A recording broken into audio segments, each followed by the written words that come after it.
શ્રી પરમાત્મને નમઃ.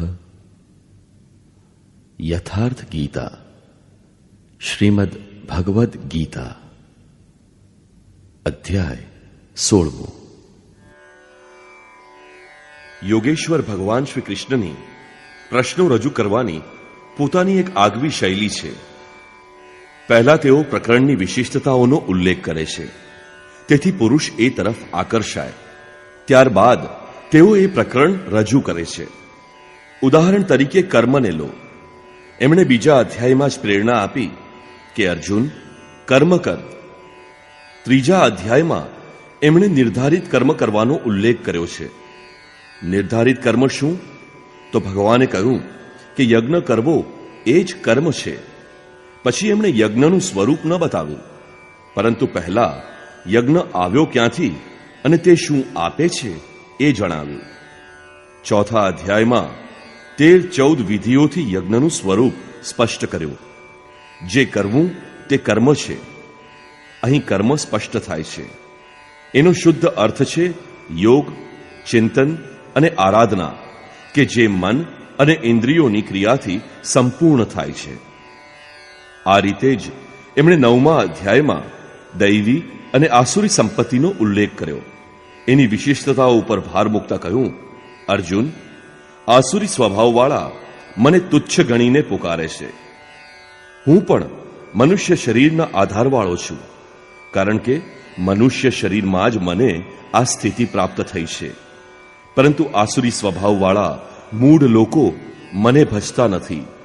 જ્યારે દૈવી સંપત્તિવાળા ભક્તજનો અનન્ય શ્રદ્ધાથી મારી ઉપાસના કરે છે. પરંતુ આ સંપત્તિઓનું સ્વરૂપ અને વર્ણન હજી સુધી બતાવ્યું નથી. હવે 16મા અધ્યાયમાં યોગેશ્વર તેનું સ્વરૂપ સ્પષ્ટ કરી રહ્યા છે. એમાં સૌથી પહેલા દૈવી સંપત્તિના ગુણો બતાવ્યા છે. શ્રી ભગવાન ઉવાચ,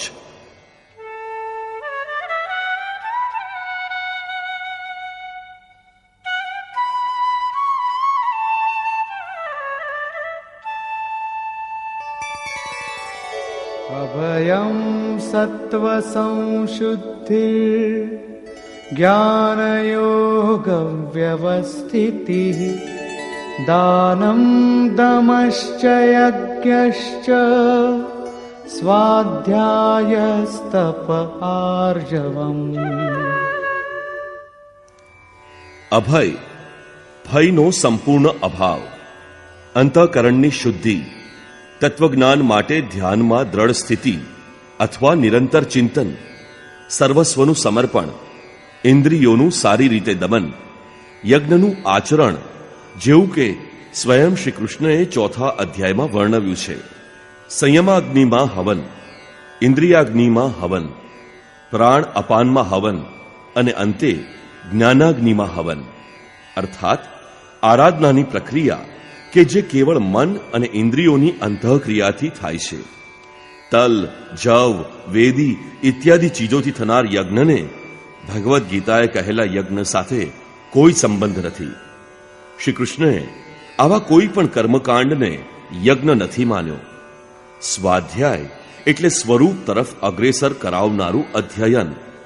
તપ અર્થાત મન સહિત ઇન્દ્રિયોને યોગ્ય રીતે વાળવી તથા આર્જવમ શરીર અને ઇન્દ્રિયો સહિત અંતઃકરણની સરળતા.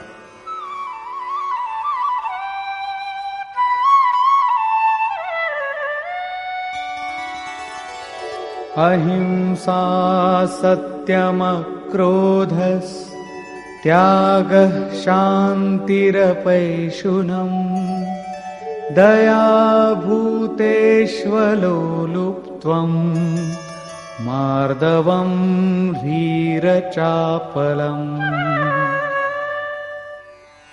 અહિંસા અર્થાત આત્માનો ઉદ્ધાર, આત્માને અધોગતિમાં લઈ જવો એ જ હિંસા છે.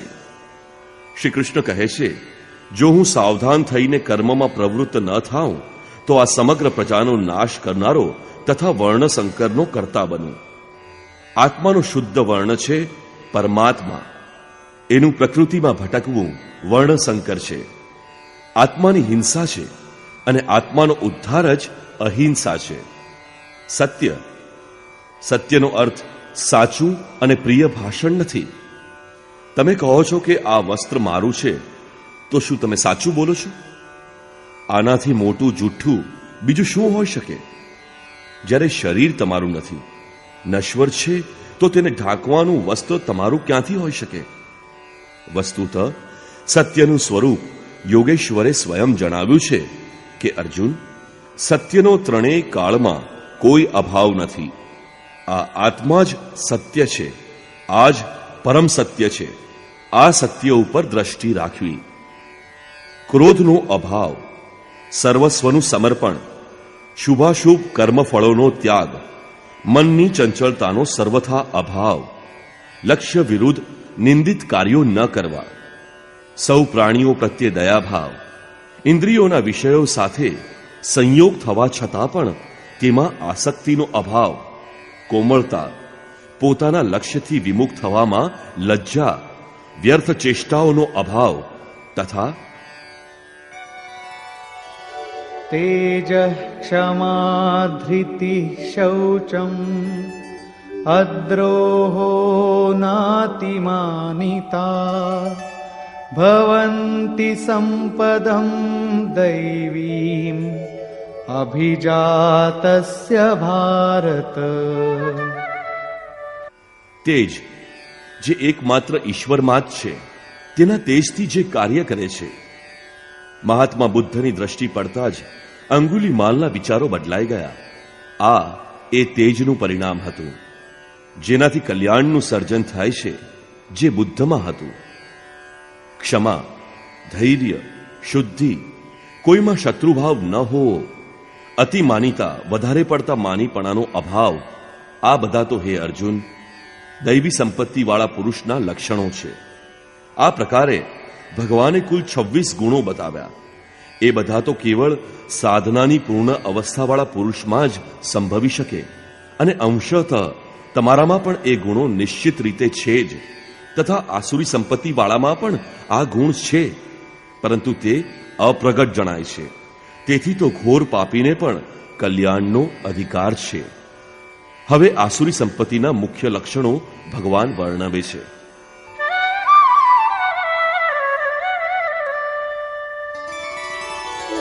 દંભો દર્પોऽભિમાનશ્ચ ક્રોધઃ પારુષ્યમેવ ચ અજ્ઞાનં ચાભિજાતસ્ય પાર્થ સંપદમાસુરી.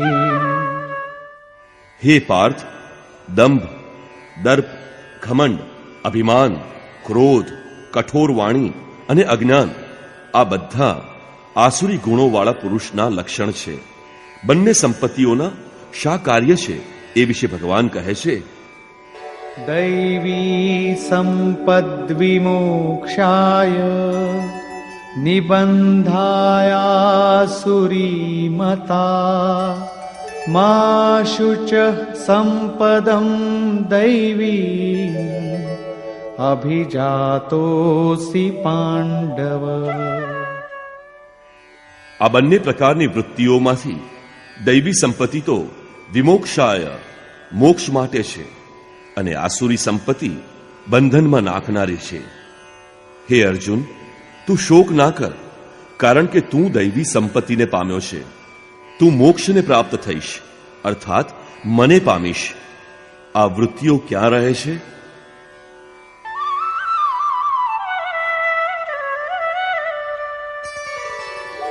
દ્વૌ ભૂત સર્ગૌ લોકેસ્મિન દૈવ આસુર એવ ચ દૈવો વિસ્તરશ પ્રોક્ત આસુરમ પાર્થ મે શૃણુ. હે અર્જુન, આ લોકમાં પ્રાણીઓના સ્વભાવ બે પ્રકારના હોય છે, દેવો સમાન અને અસુરો સમાન. જ્યારે હૃદયમાં દૈવી સંપત્તિ સક્રિય હોય છે, ત્યારે મનુષ્ય દેવ જ છે, અને આસુરી સંપત્તિનું પ્રાબલ્ય હોય ત્યારે મનુષ્ય અસુર છે. સૃષ્ટિમાં આ બે જ જાતિ છે, દેવ અને અસુર. માનવી ચાહે આરબ દેશમાં પેદા થયો હોય, ચાહે ઓસ્ટ્રેલિયામાં, ગમે ત્યાં જન્મેલો માણસ બેશક આ બેમાંથી એક વૃત્તિવાળો તો હોય જ. અત્યાર સુધી દેવોનો સ્વભાવ વિસ્તારપૂર્વક વર્ણવ્યો. હવે અસુરોનો સ્વભાવ તું મારી પાસેથી સવિસ્તાર સાંભળ.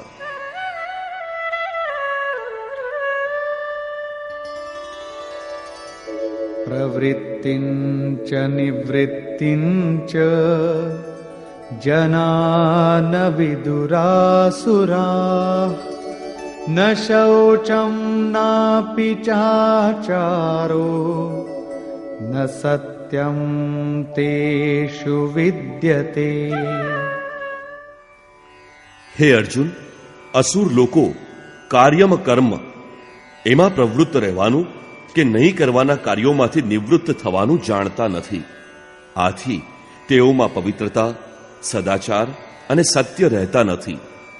એવા પુરુષોના વિચારો કેવા હોય છે? અસત્યમ પ્રતિષ્ઠમ તે જગદાહુરનીશ્વરમ અપરસ્પર સંભૂતમ કિમન્યત કામ હેતુકમ. તે આસુરી પ્રકૃતિવાળા મનુષ્યો કહે છે કે જગત આશ્રય રહિત છે, અસત્ય છે અને ઈશ્વર વગર આપમેળે જ સ્ત્રી પુરુષના સંયોગથી ઉત્પન્ન થયું છે. તેથી કેવળ ભોગો ભોગવવા માટે જ છે, એ સિવાય બીજું શું છે?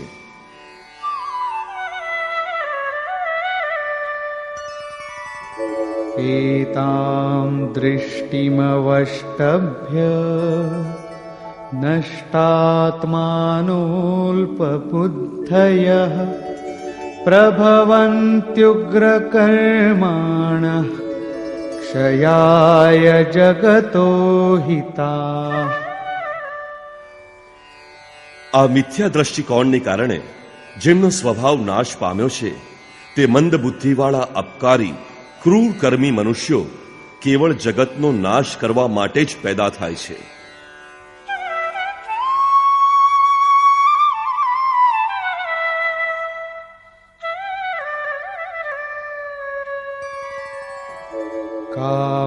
કામમાશ્રિત્ય દુષ્પૂરમ દંભમાનમદાન્વિતાઃ મોહાદ ગૃહીત્વાત સદ્ગ્રાહાન પ્રવર્તન્તે શુચિવ્રતાઃ. તે મનુષ્યો દંભ, અભિમાન અને મદવાળા કોઈ રીતે પૂરી ન કરી શકાય તેવી કામનાઓનો આશ્રય લઈ અજ્ઞાનથી મિથ્યા સિદ્ધાંતો પકડીને અશુભ તથા ભ્રષ્ટ સંસારમાં પ્રવૃત્ત રહે છે. તેઓ વ્રત તો કરે છે પરંતુ અશુદ્ધ છે.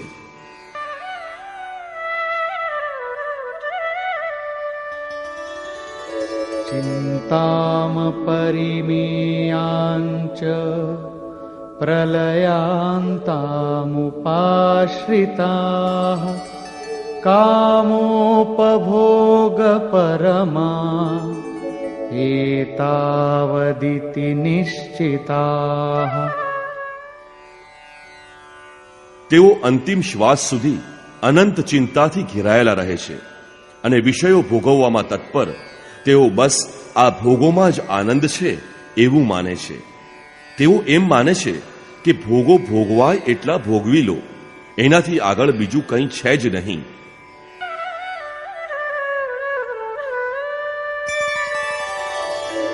આશાપાશશતૈર્બદ્ધાઃ કામક્રોધપરાયણાઃ ઈહન્તે કામભોગાર્થમ અન્યાયેનાર્થસંચયાન. સેંકડો આશારૂપી પાશોથી એક ફાંસીથી પણ લોકો મૃત્યુ પામે છે. અહીં તો સેંકડો ફાંસીથી, તો સેંકડો આશારૂપી પાશોથી બંધાયેલા કામ ક્રોધ પરાયણ વિષય ભોગો ભોગવવા તેઓ અન્યાયથી ધનાદિક જેવી અન્ય વસ્તુઓનો સંગ્રહ કરવાનો પ્રયત્ન કરે છે. ટૂંકમાં ધન મેળવવા તેઓ રાત દિવસ અસામાજિક પ્રવૃત્તિ કર્યા જ કરે છે. આગળ ભગવાન કહે છે, ઇદમદ્ય મયા લબ્ધમ ઇમં પ્રાપ્સ્યે મનોરથમ ઇદમસ્તીદમપિ મે ભવિષ્યતિ પુનર્ધનમ. તેઓ વિચારે છે કે મેં આજે આ મેળવ્યું છે, હું આ મનોરથ પૂર્ણ કરીશ, મારી પાસે આટલું ધન છે અને ફરી પણ આટલું મેળવીશ.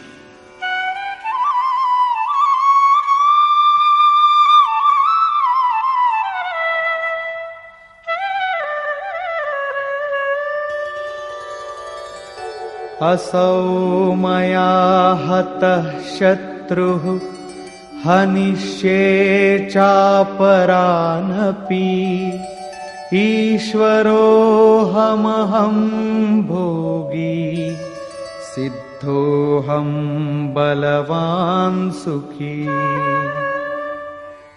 મેં તે શત્રુને માર્યો અને બીજા શત્રુઓને પણ હું મારીશ. હું જ ઈશ્વર છું અને ઐશ્વર્યને ભોગવનારો હું જ છું. હું પ્રતિષ્ઠાવાળો, બળવાન અને સુખી છું. આઢ્યોऽભિજનવાનસ્મિ કોऽન્યોऽસ્તિ સદૃશો મયા યક્ષ્યે દાસ્યામિ મોદિષ્ય ઇત્યજ્ઞાન વિમોહિતાઃ.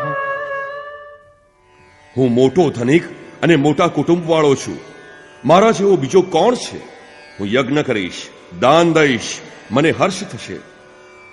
આ પ્રકારના અજ્ઞાનથી એ વધુ મોહિત બને છે. શું યજ્ઞદાન પણ અજ્ઞાન છે? આ વિશે ભગવાને 17મા શ્લોકમાં સ્પષ્ટતા કરી છે.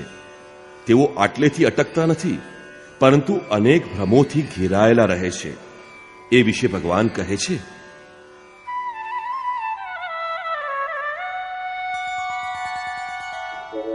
અનેકચિત્તવિભ્રાન્તા મોહજાલ સમાવૃતાઃ પ્રસક્તાઃ કામભોગેષુ પતન્તિ નરકેષુ ચ.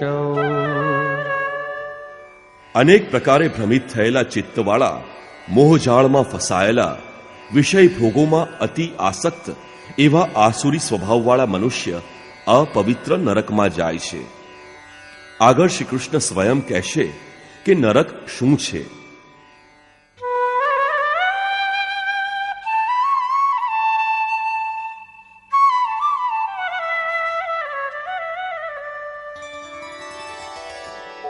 આત્મસંભાવિતા સ્તબ્ધા ધનમાનમદાન્વિતા યજન્તે નામ યજ્ઞૈસ્તે દંભેનાવિધિપૂર્વકમ. પોતાની જાતને શ્રેષ્ઠ માનનારા, ધન અને અભિમાનના મદવાળા એ ઘમંડી લોકો શાસ્ત્ર વિધિ રહિત માત્ર નામના જ યજ્ઞો કરે છે. શું તે શ્રી કૃષ્ણએ વર્ણવ્યા છે તેવા યજ્ઞ કરે છે? ના, તે વિધિ વિના યજ્ઞ કરે છે. કારણ કે વિધિ તો અધ્યાય 4ના 24 થી 33માં શ્લોકમાં અને અધ્યાય 6ના 10 થી 17માં શ્લોકમાં યોગેશ્વર શ્રી કૃષ્ણએ સ્વયં વર્ણવી છે.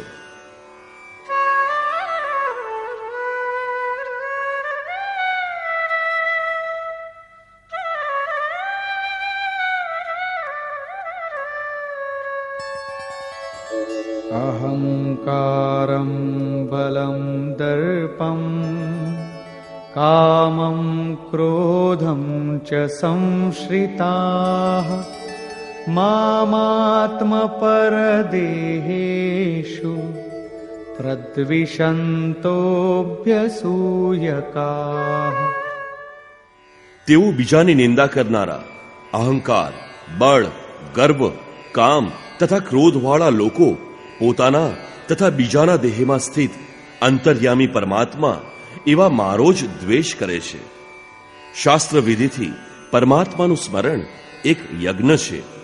જેઓ આ વિધિ છોડીને માત્ર નામનો જ યજ્ઞ કરે છે, યજ્ઞના નામે કંઈ ને કંઈ કર્યા જ કરે છે, તેઓ પોતાના અને બીજાના શરીરમાં સ્થિત મારો પરમાત્માનો દ્વેષ કરનારા છે. લોકો દ્વેષ કરતા જ રહે છે અને બચીએ જાય છે. શું આ લોકો પણ ઉગરી જશે? ત્યારે ભગવાન કહે છે, ના. તાનહમ દ્વિષતઃ ક્રૂરાન સંસારેષુ નરાધમાન ક્ષિપામ્યજસ્રમશુભાન આસુરીષ્વેવ યોનિષુ. મારો દ્વેષ કરનારા તે પાપાચારી ક્રૂર કર્મી નરાધમોને હું સંસારમાં વારંવાર આસુરી યોનિઓમાં જ નાખું છું. જેઓ શાસ્ત્ર વિધિ ત્યજીને યજ્ઞ કરે છે તેઓ પાપ યોનિ છે. મનુષ્યોમાં તેઓ અધમ છે. તેવાને ક્રૂર કર્મી કહેવાય છે. અન્ય કોઈ અધમ નથી. પહેલા કહ્યું હતું, આવા નરાધમોને હું નરકમાં નાખું છું. આ જ નરક છે. સાધારણ જેલની યાતના ભયંકર હોય છે, ત્યારે અહીં તો વારંવાર આસુરી યોનિમાં પડવાનો ક્રમ કેટલો દુઃખદ છે.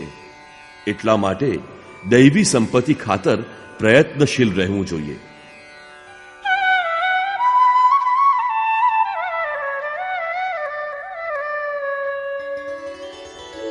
આસુરીમ યોનિમાપન્ના મૂઢા જન્મની જન્મની મામપ્રાપ્યૈવ કૌન્તેય તતો યાન્ત્યધમામ ગતિમ. કૌંતે, મૂર્ખ લોકો જન્મ જન્માંતરો સુધી આસુરી યોનિને પામે છે. એ લોકો મને ન પામતા પહેલા કરતા પણ અતિ અધમ ગતિને પામે છે. એનું નામ નરક છે. હવે જોઈએ નરકનું દ્વાર શું છે.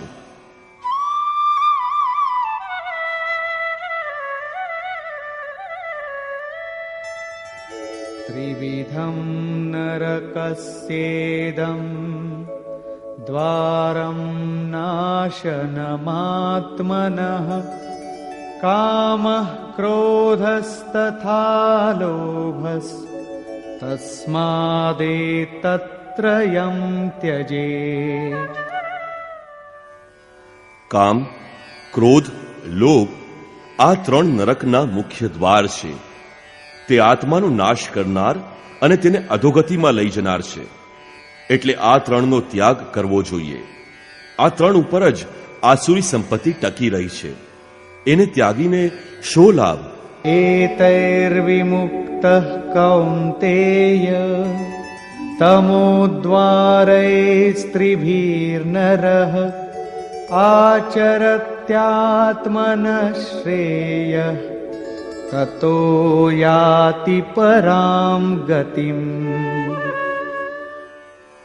હે કૌંતે, નરકના આ ત્રણેય દ્વારથી મુક્ત થયેલો મનુષ્ય પોતાના પરમ કલ્યાણને માટે આચરણ કરે છે, જેનાથી તે પરમગતિ અર્થાત મને પામે છે. આ ત્રણેય વિકારોને ત્યાગીને જ મનુષ્ય નિયત કર્મ કરે છે. એનું પરિણામ પરમ શ્રેય છે.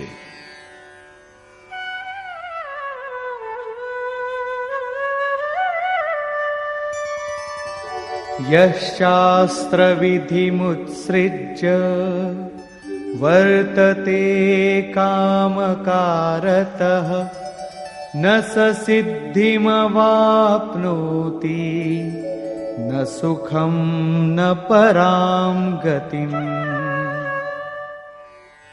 જે મનુષ્ય ઉક્ત શાસ્ત્ર વિધિ ત્યાગીને અર્થાત તે શાસ્ત્ર કોઈ બીજું શાસ્ત્ર નથી. ઇદમ ગુહ્યતમ શાસ્ત્રમ. ગીતા સ્વયં સંપૂર્ણ શાસ્ત્ર છે. સ્વયં શ્રી કૃષ્ણએ તે કહી છે. એ વિધિને ત્યજીને પોતાની ઈચ્છા પ્રમાણે વર્તનાર ન તો સિદ્ધિ પામે છે, ન તો પરમ ગતિ અને સુખને પામે છે.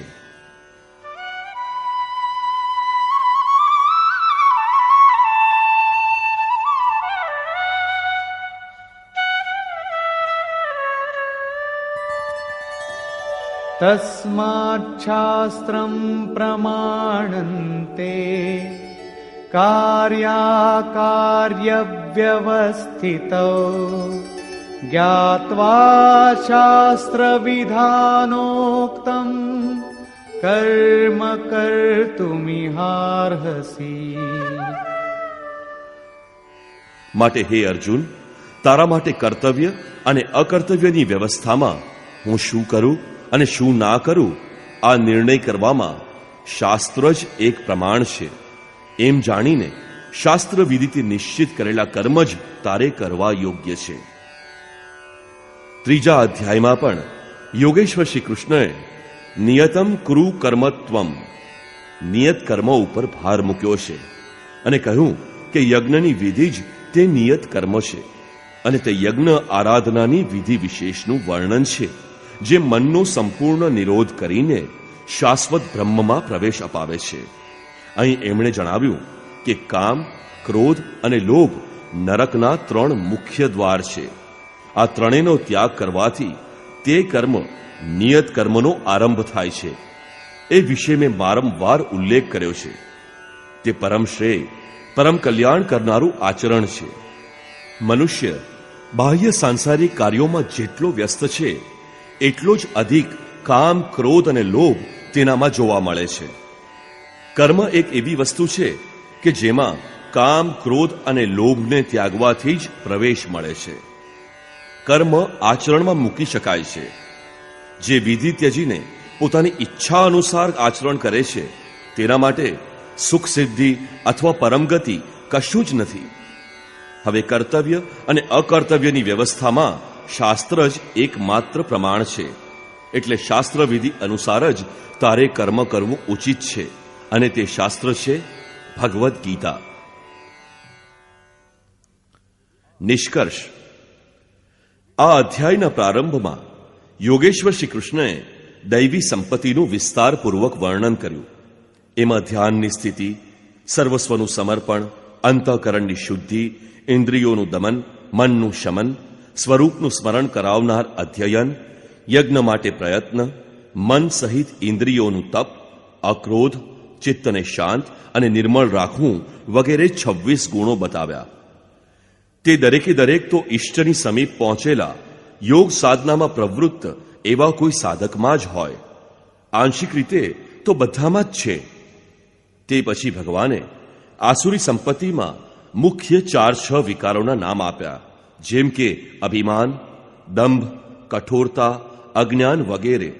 અને અંતમાં નિર્ણય જણાવ્યો કે હે અર્જુન, દૈવી સંપત્તિ તો વિમોક્ષાય, પૂર્ણ મોક્ષ માટે છે, પરમપદની પ્રાપ્તિ માટે છે, અને આસુરી સંપત્તિ બંધન અને અધોગતિ માટે છે.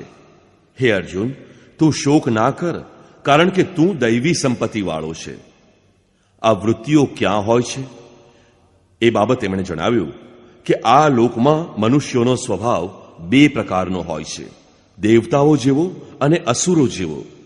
જ્યારે દૈવી સંપત્તિનું પ્રાધાન્ય હોય ત્યારે મનુષ્ય દેવ જેવો હોય છે, અને જ્યારે અસુરી વૃત્તિનું પ્રાબલ્ય હોય ત્યારે મનુષ્ય અસુર જેવો હોય છે. સૃષ્ટિમાં મનુષ્યોની ફક્ત 2 જ જાતિ છે, ભલેને તે ગમે ત્યાં જન્મ્યો હોય, ગમે તે કહેવાતો હોય, માત્ર મનુષ્યોની 2 જ જાતિ છે. ત્યારબાદ એમણે આસુરી સ્વભાવવાળા મનુષ્યોના લક્ષણોનો વિસ્તારથી ઉલ્લેખ કર્યો. આસુરી સંપત્તિવાળા પુરુષ કર્તવ્ય કર્મમાં પ્રવૃત્ત થવાનું નથી જાણતા, અને અકર્તવ્ય કાર્યથી નિવૃત્ત થવાનું પણ તેઓ નથી જાણતા. તેઓ કર્મમાં પ્રવૃત્ત જ નથી થયા, એટલે ન તો તેઓમાં સત્ય હોય છે, ન પવિત્રતા, આચરણ પણ નથી હોતું. એમની દ્રષ્ટિએ જગત આશ્રય રહિત, ઈશ્વર વિનાનું, સ્વયં સ્ત્રી પુરુષના સંયોગથી ઉત્પન્ન થયેલું છે. એટલે કેવળ ભોગ ભોગવવા માટે જ આ જગત છે. એનાથી આગળ આ જગતમાં શું છે? આ વિચાર શ્રી કૃષ્ણના સમયમાં પણ હતો, હંમેશા રહ્યો છે. કેવળ ચાર્વાકે કહ્યું છે એવી વાત નથી. જ્યાં સુધી લોકમાનસમાં દૈવી અને આસુરી સંપત્તિનો ચઢાવ અને ઉતાર છે, ત્યાં સુધી આ વિચાર મનુષ્યના મગજમાં રહેશે. શ્રી કૃષ્ણ કહે છે, અલ્પ બુદ્ધિવાળા ક્રૂર કર્મી પુરુષો સર્વનું અહિત કલ્યાણનું નાશ કરવા માટે જગતમાં જન્મે છે. તેઓ કહે છે, મેં આ શત્રુને માર્યો, પેલાને મારીશ. આ રીતે હે અર્જુન, કામ અને ક્રોધ પરાયણ તે મનુષ્ય શત્રુઓને નથી મારતો, પરંતુ પોતાના અને બીજાના દેહમાં રહેલા મુજ પરમાત્માનો જ દ્વેષ કરનારા છે. તો શું અર્જુને પ્રતિજ્ઞા કરીને જયદ્રથ આદિને માર્યા કે કેમ? અને જો મારે છે તો આસુરી વૃત્તિવાળો છે, તે પરમાત્માનો દ્વેષ કરનાર છે. પરંતુ અર્જુનને શ્રી કૃષ્ણએ સ્પષ્ટ કહ્યું કે તું દૈવી સંપત્તિવાળો છે, શોક ન કર. અહીં પણ સ્પષ્ટ થયું કે ઈશ્વરનો નિવાસ દરેકના હૃદય પ્રદેશમાં છે જ. યાદ રહેવું જોઈએ કે કોઈ સતત તમને જોઈ રહ્યું છે, એટલે હંમેશા શાસ્ત્ર નિર્દિષ્ટ ક્રિયાનું આચરણ જ કરવું જોઈએ. અન્યથા શિક્ષા હાજર જ છે. યોગેશ્વર શ્રી કૃષ્ણએ ફરીવાર કહ્યું કે આસુરી સ્વભાવવાળા ક્રૂર મનુષ્યોને હું વારંવાર નરકમાં નાખું છું. નરકનું સ્વરૂપ કેવું છે? તો ભગવાને કહ્યું કે વારંવાર નીચ અધમ યોનિમાં પડવું એ એકબીજાના પર્યાય જ છે. આ નરકનું જ સ્વરૂપ છે. કામ, ક્રોધ અને લોભ નરકના 3 મૂળ દ્વાર છે. આ ત્રણે પર જ આસુરી વૃત્તિ ટકી રહી છે. આ ત્રણેયનો ત્યાગ કરવાથી તે કર્મનો આરંભ થાય છે. મેં તે વારંવાર વર્ણવ્યું છે. એ નિશ્ચિત છે કે કર્મ એક એવી વસ્તુ છે કે જેમાં કામ, ક્રોધ અને લોભને ત્યાગવાથી જ પ્રવેશ મળે છે. સાંસારિક કાર્યોમાં મર્યાદિત રૂપથી સામાજિક વ્યવસ્થાઓ નિભાવવામાં જે જેટલા રચાપચા છે, કામ, ક્રોધ, લોભ તેઓની પાસે એટલા જ અધિક પ્રમાણમાં જોવા મળે છે. વાસ્તવમાં આ ત્રણે ત્યાગવાથી જ પરમમાં પ્રવેશ અપાવનાર નિર્ધારિત કર્મોમાં પ્રવેશ મળે છે. આથી મારે શું કરવું, શું ના કરવું, આ કર્તવ્ય અને અકર્તવ્યની વ્યવસ્થામાં શાસ્ત્ર જ પ્રમાણભૂત છે. કયું શાસ્ત્ર? આ ભગવદ્ ગીતા શાસ્ત્ર. કિમન્યૈ શાસ્ત્ર વિસ્તરૈ. આથી આ શાસ્ત્ર દ્વારા નિર્ધારિત કરેલ કર્મ વિશેષ એટલે કે યથાર્થ કર્મને જ તું કર. આ અધ્યાયમાં યોગેશ્વર શ્રી કૃષ્ણએ દૈવી અને આસુરી બંને સંપત્તિઓનું વિસ્તારપૂર્વક વર્ણન કર્યું. તેનું સ્થાન માનવ હૃદય બતાવ્યું, તેનું ફળ જણાવ્યું. આથી ઓમ તત્સદિતિ શ્રીમદ ભગવદ્ ગીતા સુપનિષત્સુ બ્રહ્મ વિદ્યાયા યોગ શાસ્ત્રે શ્રી કૃષ્ણાર્જુન સંવાદે દૈવાસુર સંપદ વિભાગ યોગો નામ ષોડશોધ્યાય. આ રીતે શ્રીમદ ભગવદ્ ગીતા રૂપી ઉપનિષદ અને બ્રહ્મ વિદ્યા તથા યોગ શાસ્ત્ર વિષયક શ્રી કૃષ્ણ અર્જુનના સંવાદમાં દૈવાસુર સંપદ વિભાગ યોગ નામનો 16મો અધ્યાય પૂરો થાય છે. ઇતિ શ્રીમદ પરમહંસ પરમાનંદસ્ય શિષ્ય સ્વામી અડગડાનંદ કૃતે શ્રીમદ ભગવદ્ ગીતાયાઃ યથાર્થ ગીતા ભાષ્યે દૈવાસુર સંપદ વિભાગ યોગો નામ ષોડશોધ્યાય. આ રીતે શ્રીમદ પરમહંસ પરમાનંદજીના શિષ્ય સ્વામી અડગડાનંદ કૃત શ્રીમદ ભગવદ્ ગીતાના ભાષ્ય યથાર્થ ગીતામાં દૈવાસુર સંપદ વિભાગ યોગ નામનો 16મો અધ્યાય પૂરો થાય છે. હરિ ઓમ તત્સત.